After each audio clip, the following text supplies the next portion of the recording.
which is why the central bank came in and started regulating these organizations. And also the Office of the Data Protection Commissioner comes in and says, we've got to license you as a data processor and all the others, and you've got to apply for that. So now there's a bit of regulation, which is why the perception of many people that Tala is for, students, young people who just want money and they don't repay, needs to start shifting into actually Tala is for you and I. Tala will come in handy when you and I are thinking about our financial and thinking about our money, just like PPPs and PIPs. And, it's one of the ways in which you actually are able to access money. So think Tala, download it today on Google Play Store, and you will be able to enjoy it. It's a simple registration process. As we went to the break, you said, since 2009 and 2021 PPP project had been implemented. Since then, you have signed up 10 PPP projects. Let's start with the one. Which one? Do we know it? The one is lot. It's a road. It's called lot 33, going to Imaroro. It is 91 kilometers road that was done under the Annuity program. Then going to Emaroro Road. Yeah, it's you remember the Annuity program. So the Annuity program, there was one that was done. It was not a typical project finance. It was the private party had a very strong balance sheet, so he was able to fund it through corporate lending. Okay. Yeah. So that was done. Okay. Yeah. This 10 that we've signed, which ones are they? 10. There are many. We've got. We've just done the defense housing, which you've heard about. We've done another 2 annuity. We've actually had another 2 annuities, but there's a consideration about cancellation of them because of the change of direction at the State Department. We've had 3 power projects. Yeah, we've got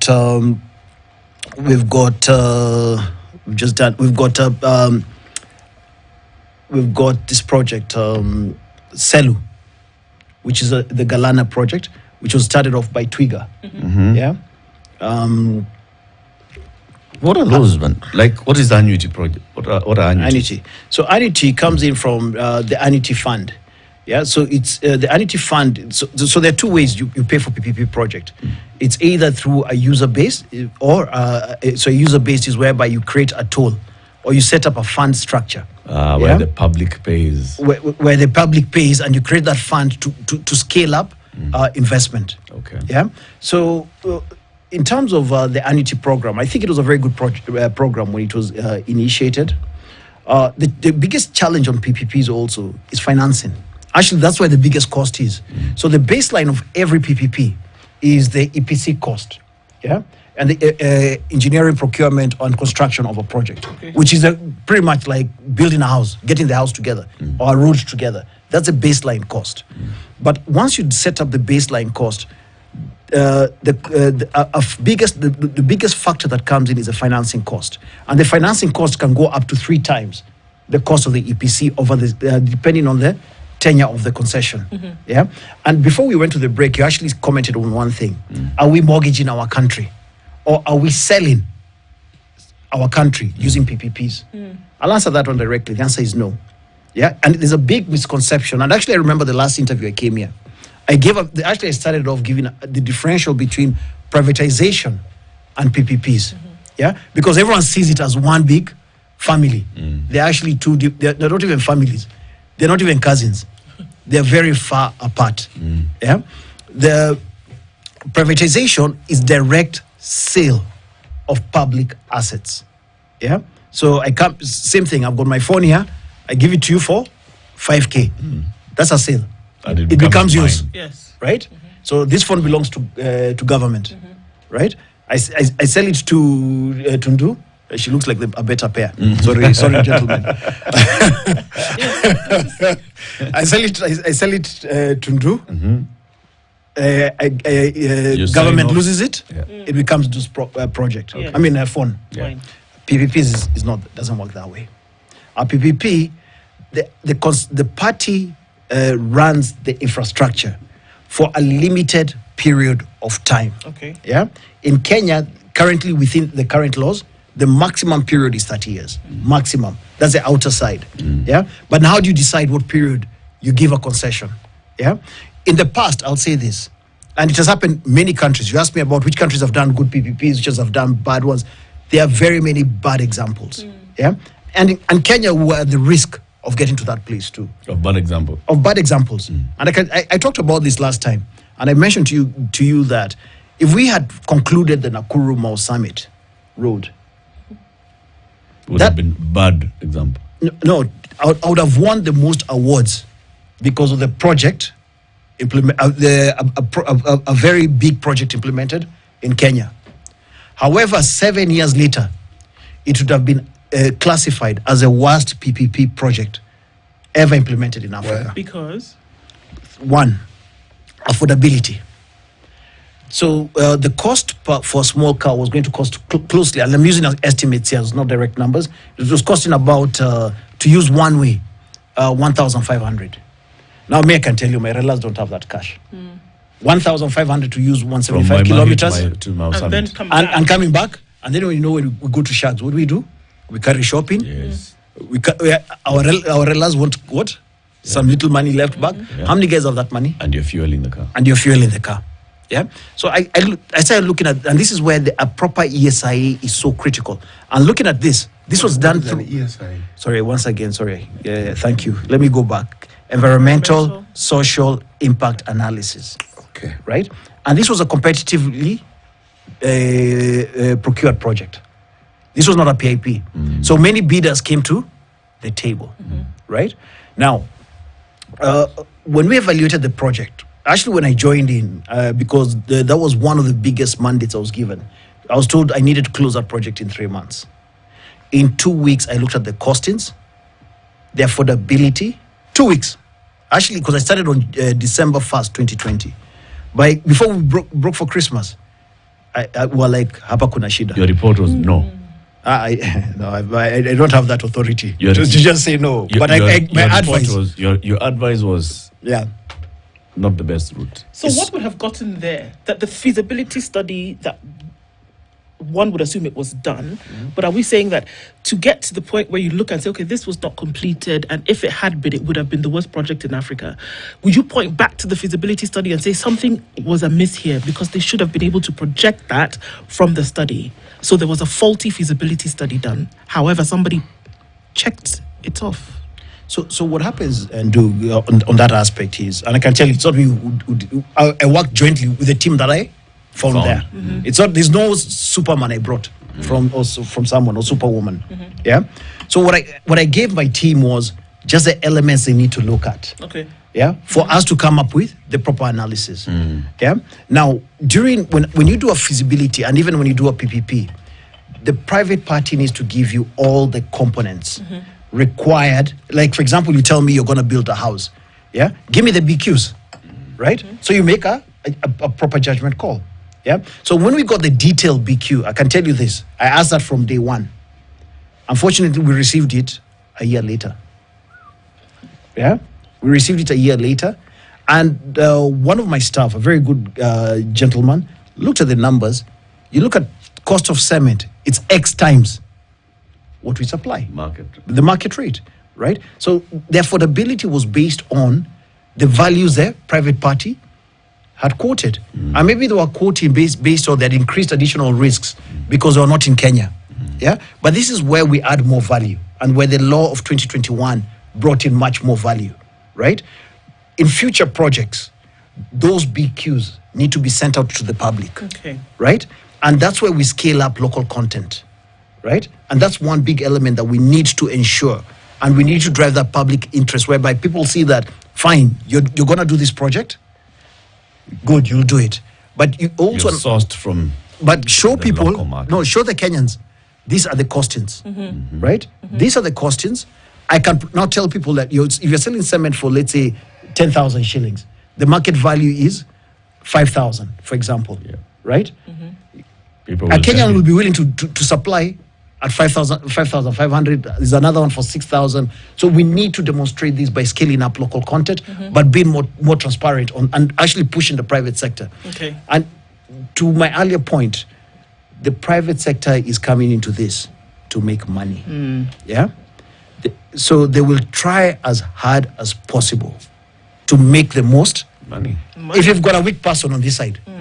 Yeah, if you've got a weak person on the government side and who's not able to analyze his projects properly, yeah, you end up losing. You would lose. Yeah, and I'll give an example of a project that we've done. It's not the best example. It's like the airport. The EPC, we demanded it has to be done competitively. What's that? The procurement of the contractor, right? Normally, they would a private party will come in and tell you, we'll come with our own contractor. Yeah. So do you know what they do? They buff up a top up at the beginning. Yeah. So if I tell you I'm going to bid for the contractor, because you just share the BQs, the designs, and everything, and you show all parties, this is a project. What happens is, if the project was estimated to be, let's say, $1 billion, yeah, you'll end up getting the best deal from all parties. Yeah. Then secondly, the second level that we've enhanced is whoever wins also demonstrate those BQs. Okay. Yeah, to see how we can get real local content, not briefcase local content, Right. but proper local content, thing. yeah, into projects. So, I mean, as uncomfortable as it is, Christopher, we cannot run away from this next part of the conversation, which is that when we hear things like this from the public, speculation is what is used to fill a vacuum. Now, whether it is a competitive, whether it is direct, whether it is restricted, or whether it is a PIP, there's information that needs to come to the public, because a lot of these projects end up in public use, public consumption, for public. And you talk about Public ends up paying for it. Absolutely. You know, the loan, whatever it is, the usage is going to be paid by public. So public want to be aware of what is going on, right? There have also been claims of these projects and these partnerships being conduits for corruption, conduits for theft, conduits for off-color behavior. And that a lot of these things will be hidden in these reams and reams of paperwork that you discuss. How then do you ensure, or what are methods, mechanisms used to ensure, I mean, if it's already done, that's too late, but to ensure that this theft, this corruption is either kept at bay or expunged completely? Very good questions. Okay, and good points that you brought up. I think there are lessons learned. I'll start from that, and you look at the recent projects that have brought a lot of public scrutiny. Yeah, so there are methods we're going to do to ensure that, especially moving forward, right? That first, number one, let me say this: we list down the projects on our website. Yeah, but is that good enough? No. Thank you, because who goes to the How website? many people even know about the website? What is the address? So we do have we list it out on our website, but also what we're going to do, also what we're engaging also with Parliament is how we involve them much more, so that you get more public awareness at an early stage. Yeah, so that's one aspect. So public involvement moving forward is something that obviously that has come up. Yeah, could it have been done better? The answer is absolutely yes. I'm not going to put that below the carpet. Yeah. The second question about corruption, theft, and all that. Yeah, there are many things I'm good at. Financing. What do you call this? Now, matters of corruption. There's a lot of noise about their deals, side deals on projects and all that. That's an area we have avoided. Yeah, in terms of the discipline. Actually, we have a code of conduct in PPP. Yeah, similar like we had in Stanchart. Yeah, so our practice and behaviors. This comes in with individuals. Yeah, you cannot control everyone. Yeah, but within your space, as long as you create a proper governance structure. Yeah. Now, there are ways you can pick up whereby costs of projects are escalated. Yeah, there are methods you can pick up that, and you leverage on industry best practice. Yeah, we used to have a platform. It was an infrastructure. It was something like infrastructure core, some website that we used to use, where you look at benchmark projects, right, and see that if this you're doing a 10 million passenger airport. where else has a 10 million passenger airport been Been done done. elsewhere in the world? Yeah. That gives you a global benchmark to ensure that you see that are we paying a very more. rich price? Yeah. And you look at Nakuru Summit. We're able to pick that up. From the that. beginning. Allow me to interject, because here there's something you mentioned. For example, some of these projects are going to use cement. You know the local cost of a bag of cement. One would assume that you're going to be using very many of these bags of cement, so the likelihood of the cost coming down would be great. Why then, in these studies, would you then say that if the cost of a bag of cement is 700 shillings, for example, just as an example, why would you allow in the study to say that the cost of this same bag of cement, for example, is 2,000 shillings? Why would you? No, the study would you do that? The study will not say that. The study will actually give you a realistic ballpark figure of the project, right? Now, what happens is the private sector now goes and does they do the analysis and they come in and bid, right? So you get their bids, but normally when they send their bids, they put in a top up on top of that. But now for us, what we look at why the top up? The markup. the markup to make profits. Where they will attempt as possible in any blind side you have To make as much money as to make as much money as possible. My role is to ensure that they make a reasonable return, Okay. not a maximum return. The agenda is to make a maximum return. And by the way, the government's agenda this is a global practice, is for the investor to make no return. Yeah. So your divergent views are like this. Yes. Yeah, the private sector, the government wants, you make 0. This guy wants you to make 100. Yeah. So the thing here is you ensure that the investor makes just a reasonable return. And when they make their return, that's why now we come in and agree on the concession period. Yeah. So any investor will come in, even if a project is, let's say, 5 years, they'll attempt to get how many years? 30. 30. The maximum. Absolutely. So you get 30, and I mean, you get your money back in 5, get the 30, right? What's my job? To ensure that you get to Come 5. your 5 years. So is Adani above board? The Ketrako one. Adani Ketrako? Yes. We've done, I can say this. The proposal initially came in at about $900 billion. The team who did the negotiations have landed at about $700 million.